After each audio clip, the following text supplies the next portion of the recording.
To be successful with Divi 5, you really need to take a mindset shift. In Divi 4, we used to design elements as we go. But now in Divi 5, the approach is totally different because Divi 5 has been built from the ground up and it has included a lot of features that make you design even more advanced layouts. Now, of course, this comes with a lot of complexity because let me show you. Let me just give you a quick example. So over here, just the text module, all right? So I'm just going to add a single column here and add a text module and see what has changed. So over here, there are several ways we can customize this. We can either just come over here and, in Divi 4, if we wanted to make the size changes, we'd come over here, go to our text, and then we'll go directly in here and add our size. Of course, right now it's added as a preset, which I'll explain in a moment. So with this now, you're going to notice that in Divi 4, we just used to go to the background here and apply the color. Just like that, right? And let's say I want to add that. But as I mentioned earlier on, Divi has gone even more advanced. It's more like it reminds me a bit like Photoshop. Photoshop has so many layers, so many clicks that you have to go in to get the precise look that you want. And this is what Divi has done. It's come from Divi 4, which was a standard page builder, which anyone could use, drag, drop, and you design each element as you design. But in Divi 5 now, the workflow has changed. So I've just shown you the background here. Now, notice what happens if I want to apply the background to the actual element. If you look closer here, you're going to notice that we have this toggle options. If I go in here, you now have ground, and then you have spacing, border, and so on. All these are now under text elements. So for a new user now, this becomes even more confusing. So if you wanted to design the way you were designing in Divi 4, now, can you imagine how many clicks you have to go through just to customize this? So now let's add our color. So with this open now, I'm going to scroll down and go to the background, which is over here. And then I'm going to add my color from here like that. So let's go with, let's say this gray. Now, do you see that we've almost achieved the same thing, but we have two areas that we've gone in and added that. Let's say I want to add a bit of padding around my button.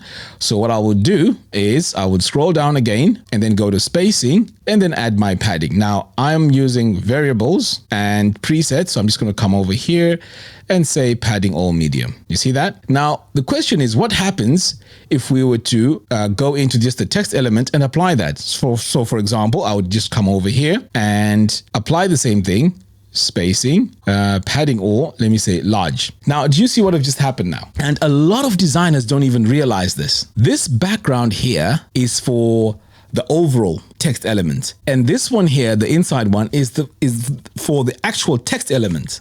And this can be very confusing. So the approach now to design is not to go in and make custom changes to each and every item, because this is going to take you hours and hours and hours of just going through and applying these changes per module, because it's not just the text module that has this, by the way. Check this out. I'm going to add another element here. Let's go with, let's say a blurb, for example. Again, this blurb has our normal elements or customizations that we had similar to Divi 4. We can go into the design mode here, and then we can just start going to the background, and just like I did over here, same thing, right? But when I hover over each and every item, like for example, my title text here, I can now go in and just work on the title text alone. For example, let's say I want to add a background color just to the title. I can activate it here and then go all the way down here, choose my background, and let me select my background from here. Now, do you see that my background now has been applied just to the title? Whereas before in Divi 4, we would need to come over here to the advanced tab, and then we'd need to go into CSS module settings, and then we would start now saying, okay, after element, before element, blurb image, blurb title. So we would come over here now and add our background in CSS. So that would be the workflow in Divi 4. But now we have taken some layers in to continue to customize all our elements step by step. Now, it doesn't end here. Divi 4 did not have variables or even the variable manager. Now, if you're going to be designing in Divi 5, it is very, very tempting for you to go in and just start adding elements and start designing. Well, that's not the approach. What you need to do is to, first of all, come over here, define your colors first by coming over here to your variable generator. So you'll start off with your color palette. You generate your color palette, which is what we have over here. Once you're done with the color, you come over here, you go to your spacing, you generate your spacing scale. Once you're done with your spacing, you go to your gap, you generate your gap scale. And once you're done, you continue on your border width, your size, and so on. Now, once you're done, you now have to close out of here. You go back to your variable manager. You want to go to numbers.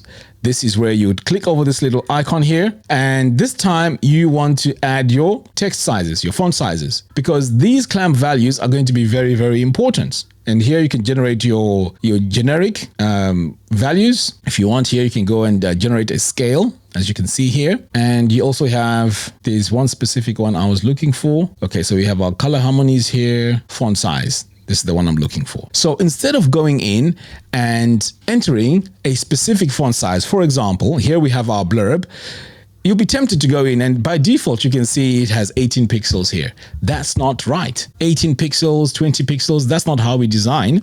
Even professionally, we need to use clamp values. And this is where you need to come over here and generate your clamp values. And once they're generated, you name them over here. And once you've named them, only then can you now reference them while you're designing. So for example, here, I would go in and reference my variables, and then I can just select H5 if I want that to be H5. The same thing I would do is to go to the body. So I'd go to my body text here. So instead of keeping my text size 14, I would come over here and change this into my text small. So body text, change it to that. But if that's too large, then I'll choose a value which is small. So I've got my text small already defined. Okay, so you don't want to go in here and specify the sizes. But you see, you may be thinking, well, perhaps this is where I just end as I'm designing, but that's not correct. You need to take this a step further.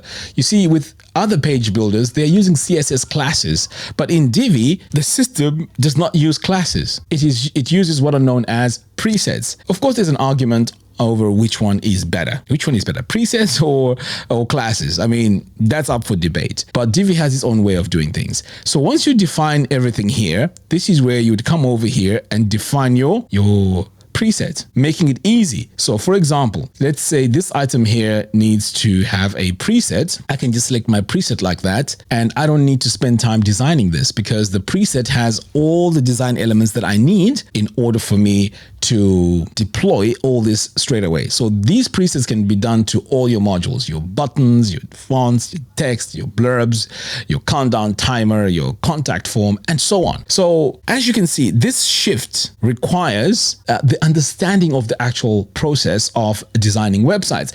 And this can be very challenging. And this is why I created a course over on Divi University. By the way, Divi University is a community of Divi users. I mean, we have more than 3,500 users now. So over here, I've created a course that teaches you this design workflow. The course is specific to the design workflow because if you don't have the actual workflow, the challenge you're going to have is you're going to be stuck clicking everywhere.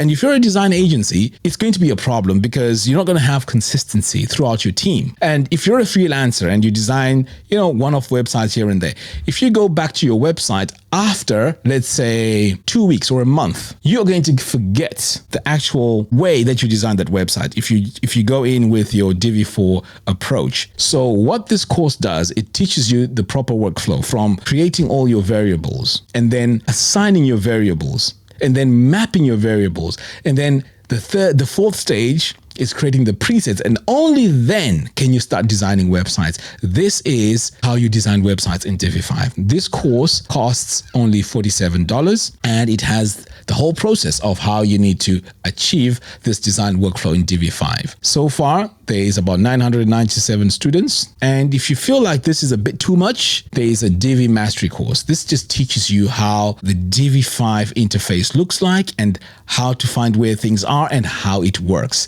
because if you don't understand how Divi 5 works, it's going to be very difficult to know what to do as you're designing. And chances are you're going to be making a lot of mistakes because you're going to go with the approach of, let me just click here and see what happens. Now, if you haven't used Photoshop before, can you imagine trying to just click around to see how Photoshop works? It is a robust piece of software which is capable of doing so much, but without the workflow, without the knowledge, that tool becomes almost useless and very frustrating to use. So these two courses will get you up and running with a Divi 5, and you also become part of a community of like-minded people and Divi 5 users. So check it out. The link to that is in the video description below. My question to you is, how have you been finding Divi 5? Is it easy to use?